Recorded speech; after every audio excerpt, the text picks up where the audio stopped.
Aleluya, que la gloria del Señor brilla en las naciones de la tierra. Y con la canción, con la alabanza, la presencia de Dios se mueve en las naciones. La alabanza tiene un gran poder, un poder extraordinario. La alabanza del Señor llenará la tierra, dice la palabra de Dios. De manera que podemos adelantarnos y puedes alabar a Dios para que la alabanza del Señor continúe llegando a las naciones, para que muchos conozcan al Dios que salva, al Dios que liberta, al Dios que perdona y al Dios que sana los corazones heridos. Ese es nuestro Dios y a Él alabamos en esta mañana. Qué bendición sentir la presencia del Señor en esta reunión, saber que Dios está con nosotros. Queremos invitarle a tomar su asiento. En este momento vamos a entrar en lo que corresponde para este momento, la palabra del Señor, la reflexión bíblica. Queremos reiterar la bienvenida a todas las personas que nos acompañan en esta ocasión presencialmente y también a todos aquellos que se encuentran conectados a través de las diferentes plataformas en las cuales estamos transmitiendo este servicio del día de hoy.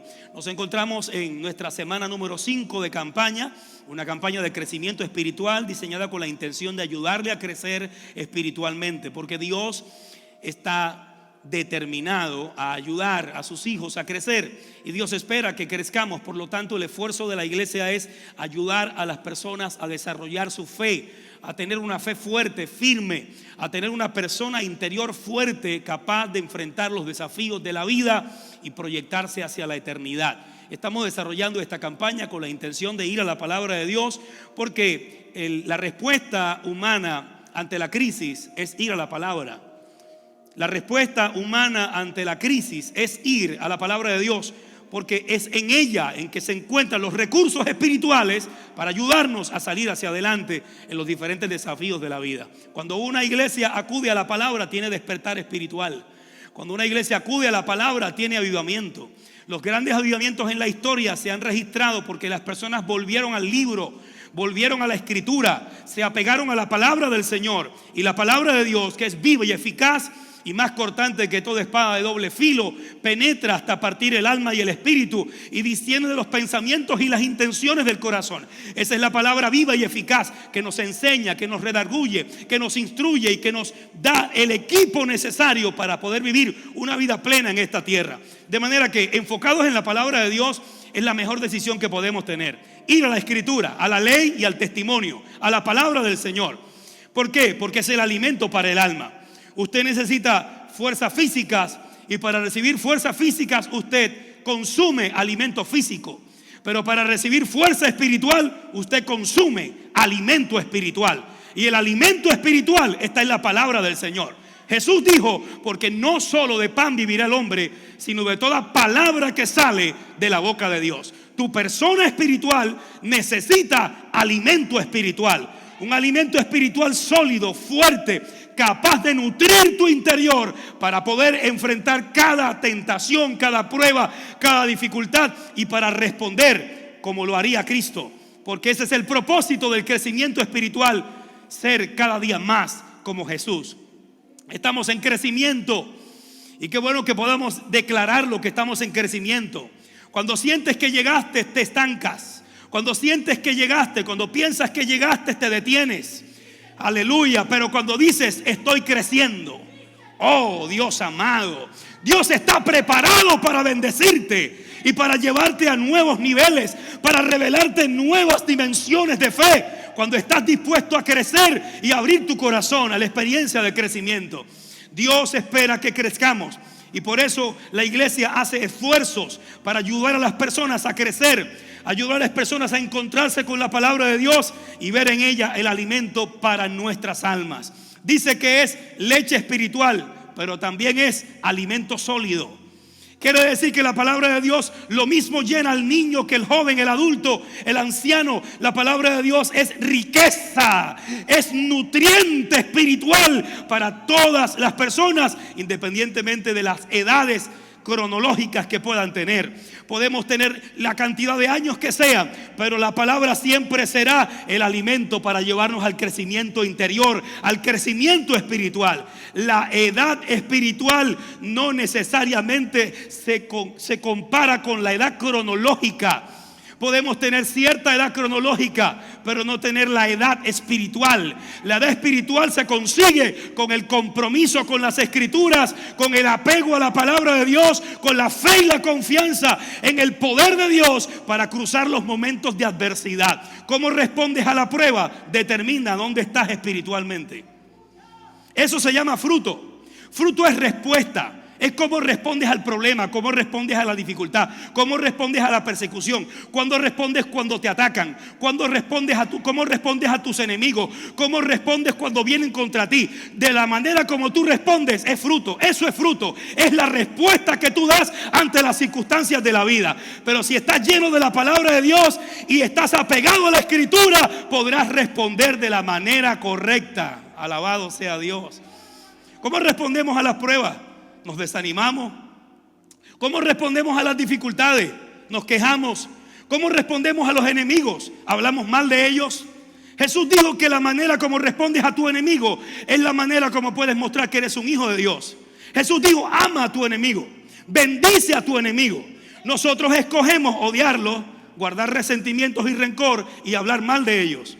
Pero Jesús dice: bendice a tu enemigo, habla bien de tu enemigo. Jesús dice: ama, hazle bien, sirve a tu enemigo. En otras palabras, el evangelio nos presenta una cultura distinta a la cultura donde vivimos y nos enseña a responder de la manera correcta ante las situaciones que podamos enfrentar. Estoy aquí un poco inspirado, o digo mucho inspirado, tratando de hacer una introducción a la campaña. Estamos en la 5ª semana de una campaña que está basada en la carta del apóstol Pablo a los Efesios. Y esta carta tiene muchísimas riquezas espirituales que, aunque estemos varias semanas en ella, yo reconozco que no podremos ver todo lo que está allí. Por cierto, en la medida en que vamos caminando en la vida, Dios nos va abriendo los ojos para ver cosas que antes no habíamos visto. Y esa es la riqueza de la palabra de Dios. Hemos trabajado series de estudio basadas en Efesios, de escuela bíblica. Ahora tenemos una campaña de crecimiento espiritual, donde los niños, los jóvenes, las damas, los caballeros estamos orientados a trabajar la carta, a leerla, a estudiarla, a memorizarla, a orar sobre ella, a abrir la mente y el corazón para que Dios trate con nosotros. Y creo que no sacaremos todo lo que hay en ella. Creo que todavía seguiremos descubriendo mucho. Aleluya. Y vamos a la palabra de Dios en el capítulo 3 del libro de la carta del apóstol Pablo a los Efesios, el capítulo 3, versículo 8. Quiero que veamos lo que dice la palabra del Señor allí. Dice: a mí, que soy menos que el más pequeño de todos los santos. Si queremos que Dios nos use, si queremos ser instrumentos en las manos de Dios para llegar a las personas en necesidad, necesitamos asumir la postura, la actitud que Pablo tuvo cuando desarrolló su ministerio en la tierra. Noten cómo él se describe a sí mismo: menos que el más pequeño. Menos que el más pequeño. Hay que tener mucha fuerza de voluntad para decir algo así. A mí, que soy menos que el más pequeño de todos los santos. Como tú ves a Pablo escribiendo sus cartas, en una ocasión dijo que era el primero de todos los pecadores. El primero de todos los pecadores. ¿Cómo Pablo puede reconocer algo como eso? A mí, que soy el más pequeño de todos los santos y menos que el más pequeño, me fue dada la gracia. Lo segundo que tenemos que reconocer es que todo lo que somos y tenemos es por la gracia de Dios. Es que nada merecemos, es que nada es nuestro, es que todo es de Dios y todo lo hemos recibido. Por eso Pablo, cuando escribe su carta a los Corintios, dice: ¿qué tienes que no hayas recibido? Y si lo recibiste, ¿por qué te glorías como si no lo hubieras recibido? En otras palabras, no fue un logro, no fue una conquista, no fue una adquisición, no fue el resultado de tu esfuerzo, fue por la gracia de Dios que se derramó sobre ti, sobre mí. Entonces es un asunto de gracia, es un asunto del favor de Dios, que todo lo que hoy podamos ser y todo lo que podamos tener y todo aquello de lo cual nos podamos rodear es el resultado de la gracia, infinita gracia de Dios que nos ha alcanzado. Por eso cantar de la gracia es algo extraordinario. El canto de la gracia, inmerecida pero costosa, gratuita pero con un costo elevado, digna de ser considerada, porque en la ley tienes que entregar algo, pero en la gracia tienes que entregarlo todo. En la ley tienes vanagloria, en la ley tienes de qué gloriarte, pero en la gracia no hay nada de qué gloriarnos. En la ley entregas unas cosas, pero en la gracia no puedes reservar nada. A mí, que soy menos que el más pequeño de todos los santos, me fue dada esta gracia. Ahora ya está hablando de una responsabilidad. Está hablando de un sentido de compromiso. ¿Por qué? Porque la gracia no es algo solamente que recibimos. Pensamos en la gracia en un lado como que solamente es algo que recibimos. Y acabamos de afirmarlo, que es algo que se recibe. Pero la gracia es más que algo que se recibe. La gracia es algo que das. Por eso la palabra de Dios nos está diciendo a través del apóstol Pablo: a mí me fue dada esta gracia. Pero es una gracia para compartir, para dar, para dejar fluir. Jesús dijo en una ocasión: de gracia recibiste, da de gracia. En otras palabras, ¿has sido perdonado? Perdona. ¿Has sido amado? Ama. ¿Has sido consolado? Consuela. ¿Has sido animado? Anima. Porque lo que has recibido debes compartirlo, darlo a los demás. Ese es el enfoque de la gracia.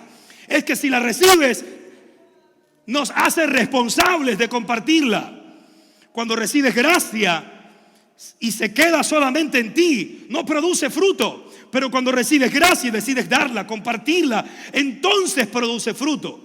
Anunciar entre los gentiles el evangelio de las inescrutables riquezas de Cristo. Pablo veía el anunciar estas riquezas como una responsabilidad, porque lo había recibido de gracia. Dice que anunciarlo era para él una responsabilidad. Esta es mi responsabilidad, es mi llamado. Y todos los creyentes debemos asumir esa misma postura, ver el anunciar el evangelio como una responsabilidad nuestra, como que es un llamado nuestro. ¿Por qué? Porque hemos recibido perdón y hemos recibido gracia. Y al recibir gracia y recibir perdón, entonces podemos llevarlo a los demás. Queremos ver qué nos mueve a anunciar las buenas noticias del Señor. ¿Qué es lo que nos impulsa? ¿Por qué tenemos que hacerlo? ¿Cuál es el motor que genera toda esa pasión que nos hace compartir con otros las buenas noticias? Nos dice el libro de Efesios capítulo 2 versículo 4: porque Dios es rico en misericordia y porque Dios nos ama, es la mayor motivación para compartir con otros las buenas noticias de salvación. Porque Dios ama a la gente, porque Dios ama a las personas, porque Dios ama a los seres humanos, porque Dios no se quedó desinteresado, haciéndose de la vista larga por allá. La humanidad en crisis, la humanidad en pena, la humanidad en tragedia, en miseria, en dolor, en desesperación, en quebranto, la humanidad vacía, sin propósito. Y Dios se quedó quieto allá, no hizo nada, indiferente. No, eso no es lo que dice. De tal manera amó Dios al mundo que hizo algo. Entregó a su Hijo para salvarnos a nosotros cuando éramos pecadores. Porque no lo envió cuando éramos justos, no lo envió cuando éramos buenos, lo envió siendo nosotros malos y pecadores. Dios envió a su Hijo, nacido de mujer y nacido bajo la ley, para que redimiese a todos los que estábamos esclavizados por la ley, para que recibiésemos la adopción de hijos. Entonces, ¿por qué nos movemos? ¿Por qué hacemos tantos esfuerzos evangelísticos, misioneros? ¿Por qué apoyamos las misiones con nuestra finanza? ¿Por qué apoyamos las misiones con nuestra oración? ¿Por qué nos damos nosotros mismos a las misiones? ¿Por qué compartimos la palabra en las naciones de la tierra? Porque Dios ama a las personas. Dios ama a cada ser humano que Él creó. No hay un solo ser humano que Dios haya creado que Él no ame. Él ama intensamente a cada persona en esta tierra. Usted dirá, pero es que la gente es mala, somos malos, somos pecadores, sí. Pero Dios muestra su amor para con nosotros en que, siendo aún pecadores, Cristo murió por nosotros. Ese es el evangelio. Dios amando al ser humano, Dios amando al pecador, Dios amando a las personas, Dios amando a la gente. Y Efesios 2:4 dice: pero Dios, que es rico en misericordia, por su gran amor con que nos amó. Desde que Pablo abre su carta a los Efesios, comienza diciendo que Dios hizo todo esto porque nos amó. Nos amó antes de crear el mundo. Nos amó antes de diseñar el planeta.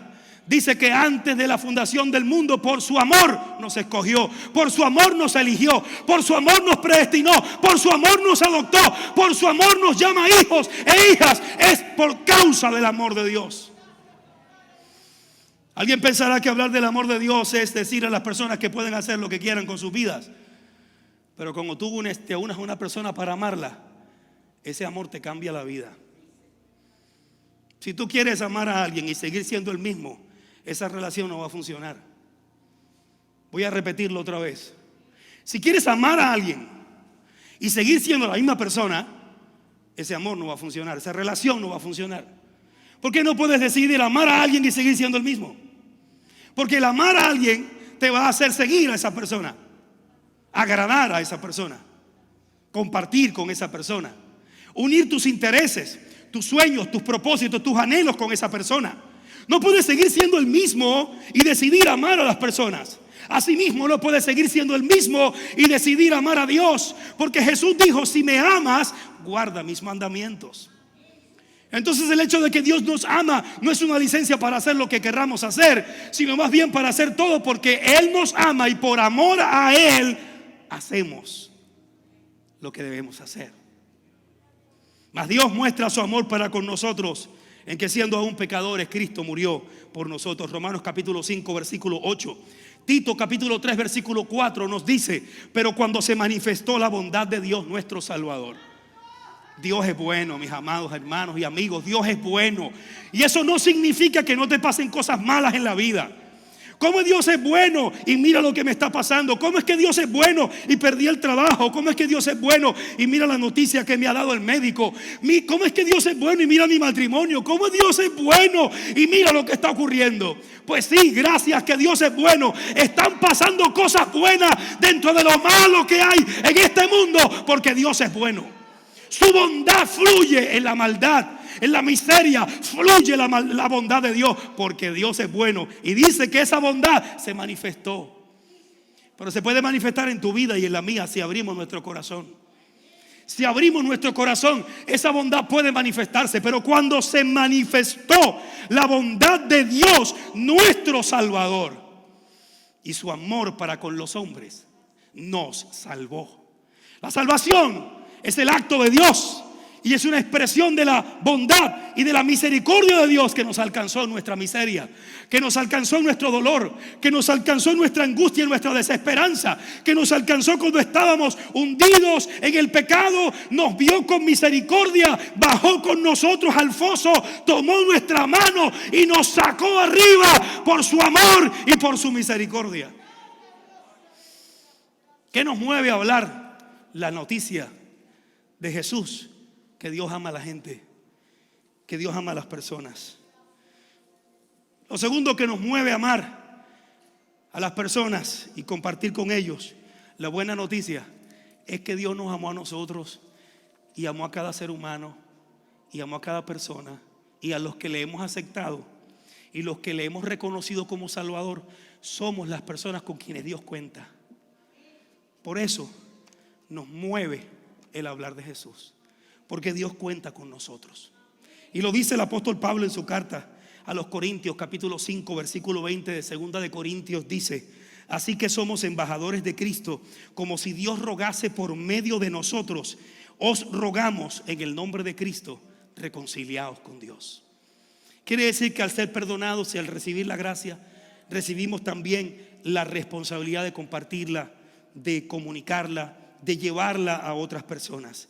Los que hemos conocido a Jesús estamos llamados a darlo a conocer.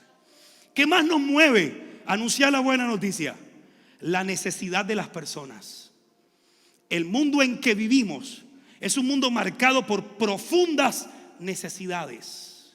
Necesidades que algunos de ellos no perciben y buscan satisfacer en cosas que realmente no satisfacen y no llenan.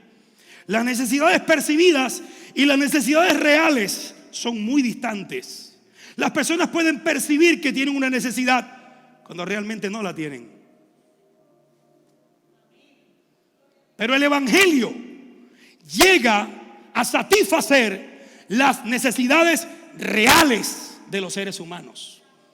El libro de Filipenses dice: mi Dios pues suplirá todo lo que falta, toda necesidad real. Mi Dios pues suplirá toda necesidad real. Todo lo que haga falta, mi Dios lo suplirá todo. Y la palabra todo es todo. Dios dice que Él suplirá todo, porque la palabra todo incluye todo. Incluye las necesidades reales de los seres humanos.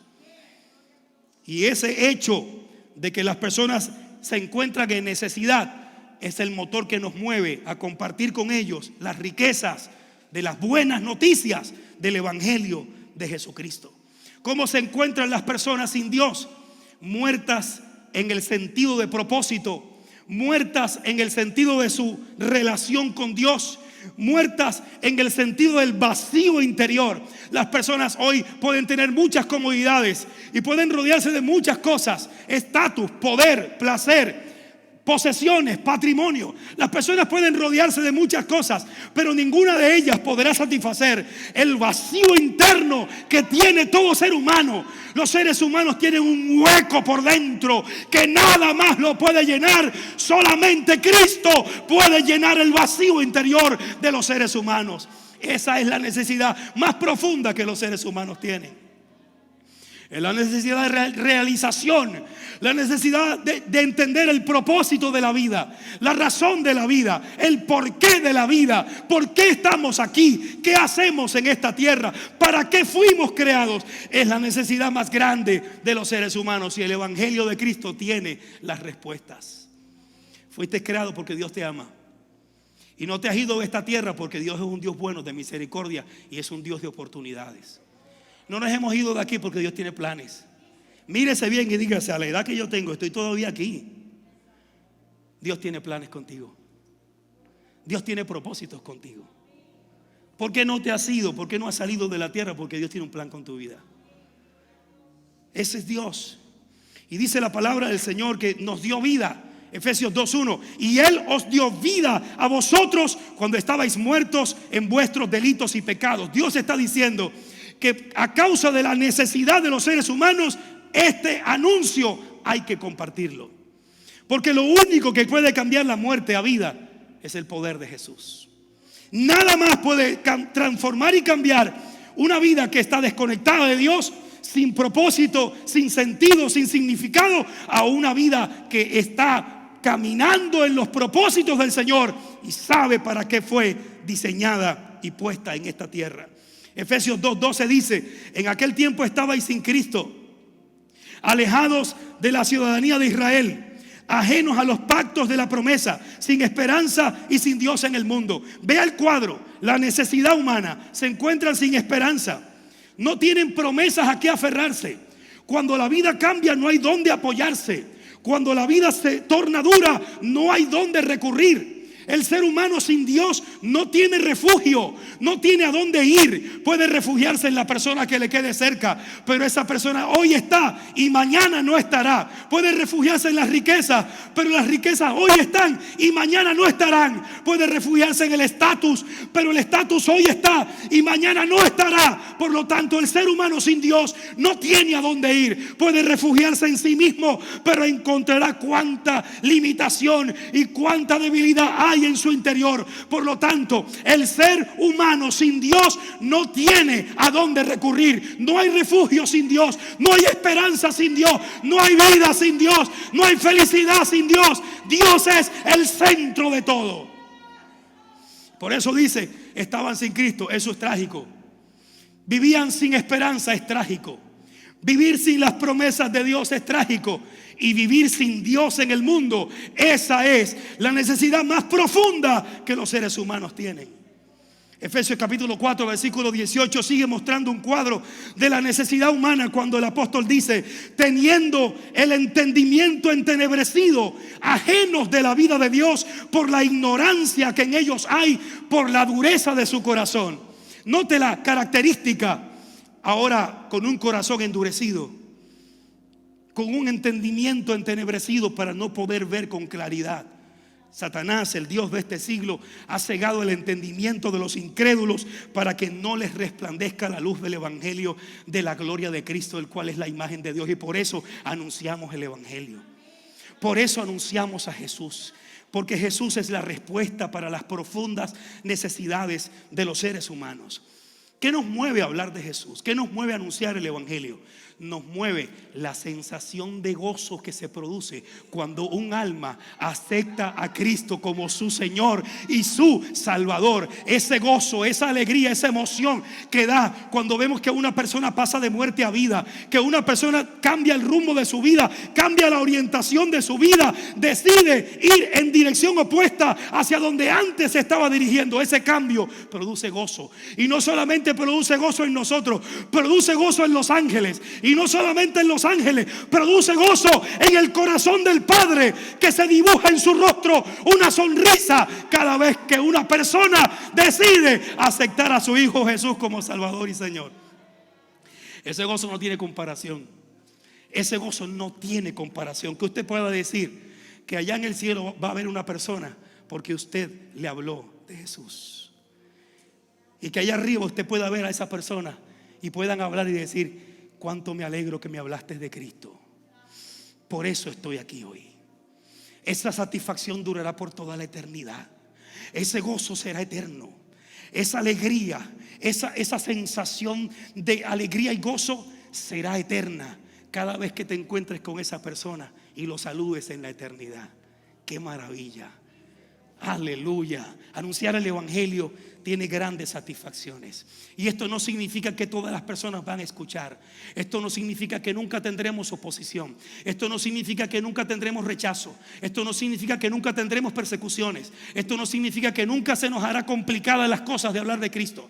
Pero a pesar de lo complicado que pueda ser, nuestro llamado es a seguir anunciando las buenas noticias del evangelio de Jesús, porque son la única respuesta para toda la humanidad. ¿Qué más nos impulsa a hablar de Cristo?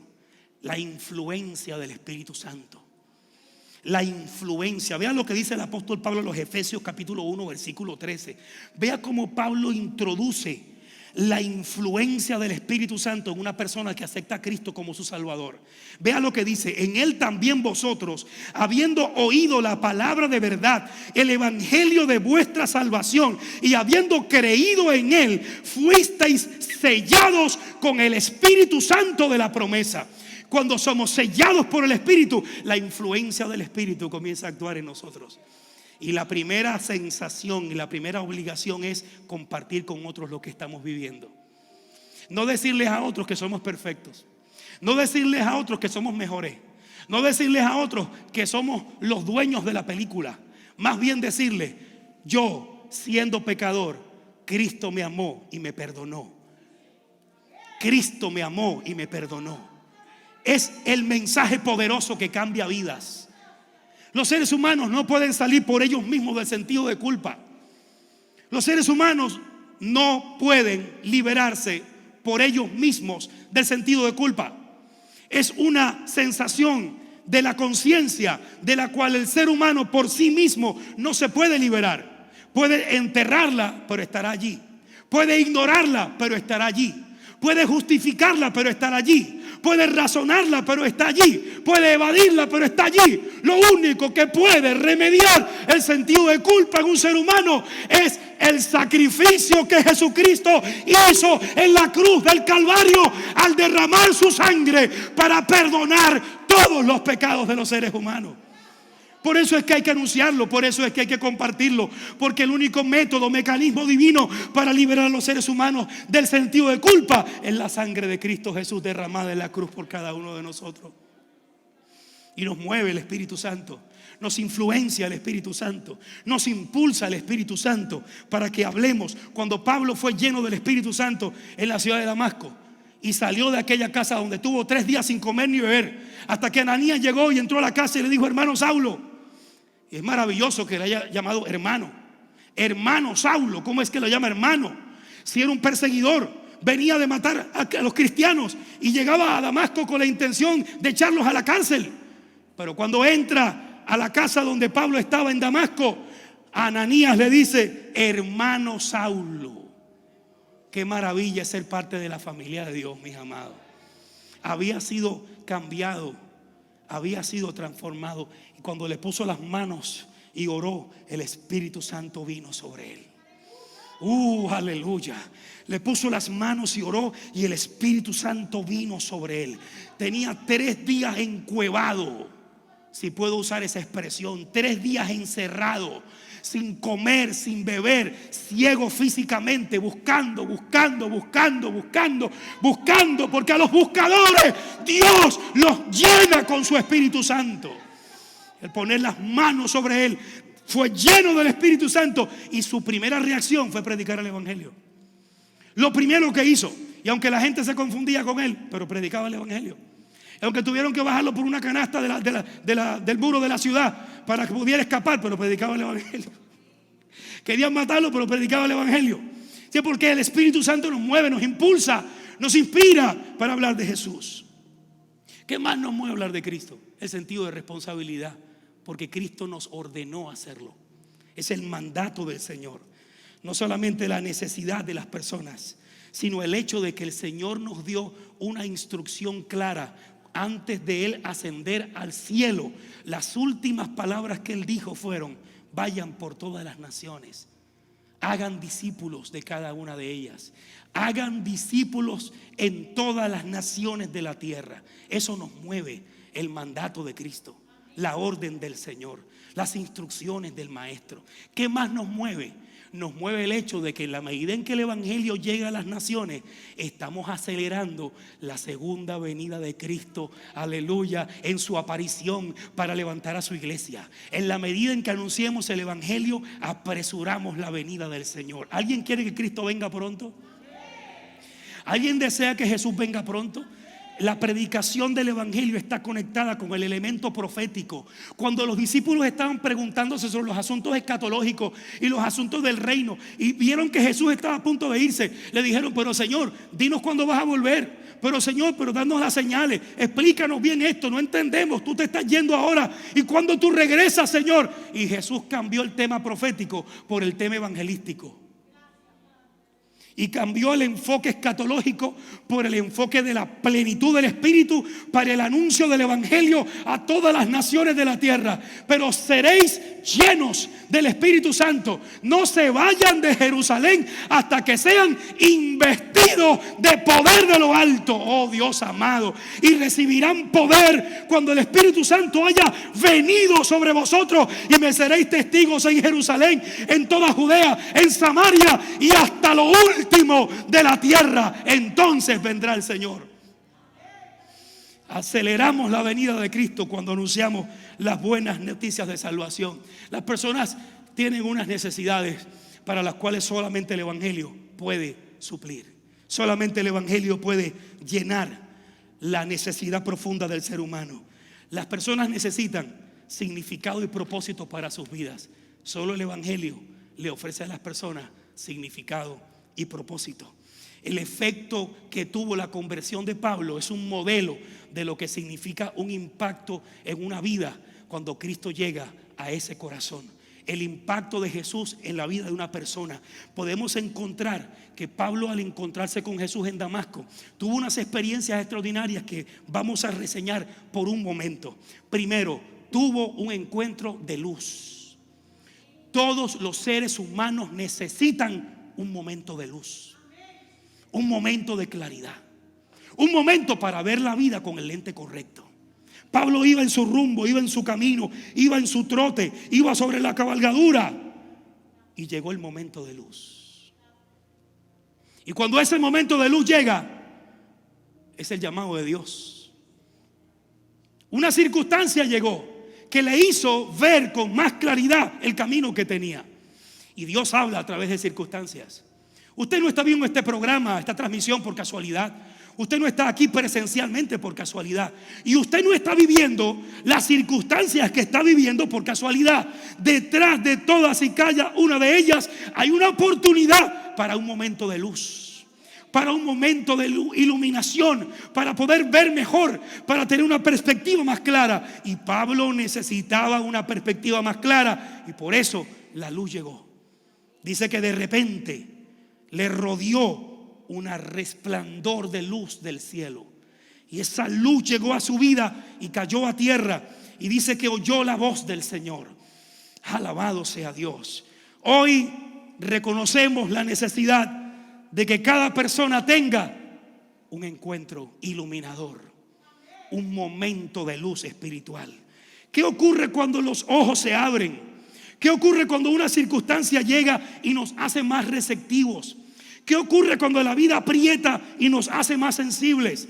¿Qué ocurre cuando la vida nos cambia y comenzamos a ver cosas y a valorar cosas que antes no valorábamos y no pensábamos en ellas?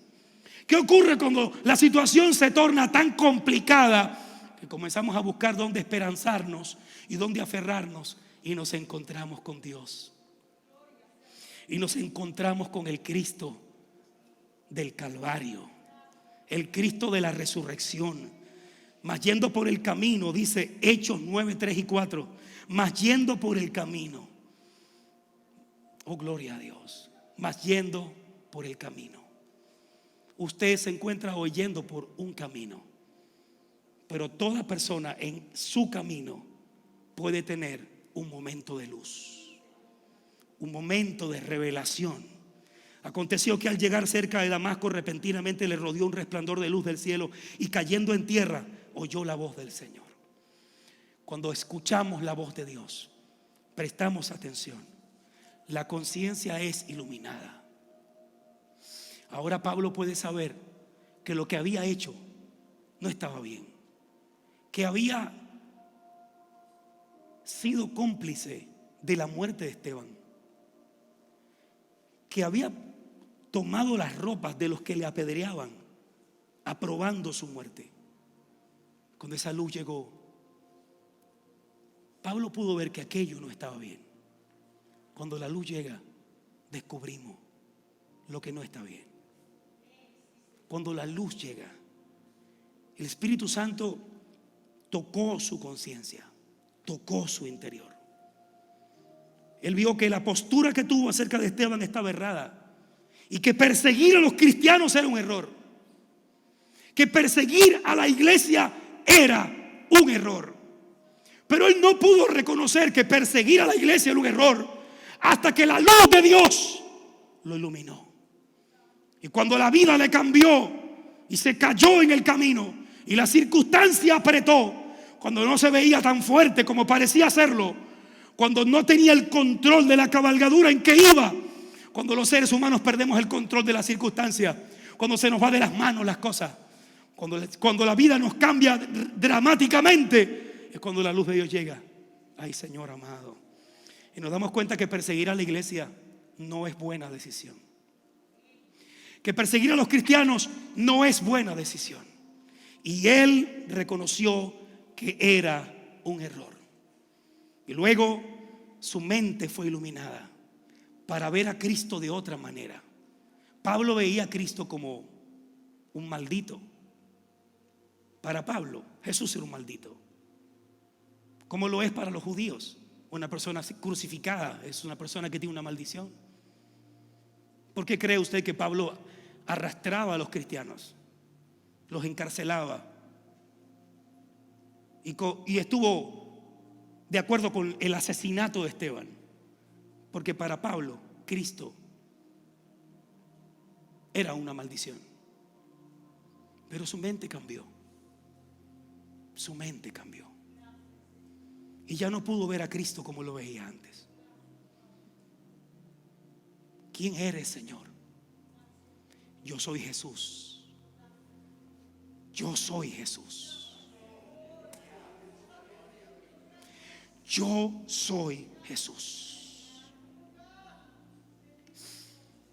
Detrás de nosotros hay un personaje grande. Oh, Santo Dios amado. Detrás de la iglesia hay un personaje grande.